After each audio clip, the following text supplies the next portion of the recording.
Kawai kaseng Nagaro Hills kapalatip kum ka all Meghalaya Goods and Coal Carriers Truck Driver and Handyman Union hakalai photarik jeliu kalawan bu Khyrdop hasnong kamriang si kabahap hajerngam Serdarship West Khasi Hills District. Hakabai de bakani nakaliang joka seng Khasi Student Union KSU West Khasi Hills District Unit kelapan paw kajing Pyrshah ahlor kajing wan bu Khyrdop ketika seng Nagaro hagi benta ka West Khasi Hills klem da yo jingbet mat ka seng klalek ru ban ai da kajing tho show DC ka West Khasi Hills District. Nakaliang joka KSU kalakam bakat kum kishiti bakate ka seng Nagaro kilapan jingbet ban bu office ha athia bari badhan nong shram hendrei lalapan ban baki penyeng da ka Khyrdop hagi wei pat kishnong baklem ai jingbet kumba kilapan.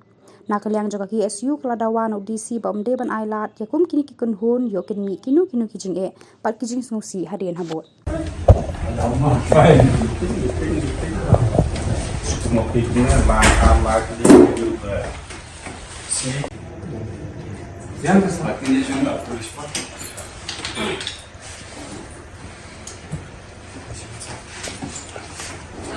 Nakaliang kaseng KSU Western District tentang si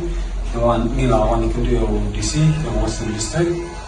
pada kerja kedua jungi kerja keren kalau nakaliang jungi iso Pyrshah kerja jiwan bo juga nita all Meghalaya Goods and Coal Carrier Truck Driver and Handyman Union kerja ASEAN ng Pinapo Nagaro Hills di nakaliang jungi iso Pyrshah kerja ASEAN katmuran po papan jingget ng commissioner bantu hantia po ng sramba ta po tiabari tinggal yung jiktit na kaliang deputy commissioner ulay di jingget bantu ya kita di office di gate kena kaliang jungi yang hanorin ba nomor ketiga ASEAN di kadai jogi garo ke nakaliang jungi iso Pyrshah nomor kibu apo ga Western District kam tak na kali ga jimbu joki kam dei ga ikein dei ga longtang ban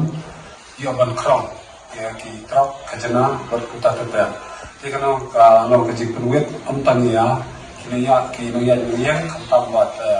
kajik tu jo kini ASEAN kalau banwan sim bisa dan kalau jongi hi iso bak kali ga ASEAN kakwa banbu kali banbu apo Nagaro Hills bat kanu manjam ki jaka jo Khasi Hills makmag isyun ki get mentara kidan ndre kalianga haikot klayo dan bersangga dan isyun ki get kasyawan no ndre kalipat kesim keburu bagan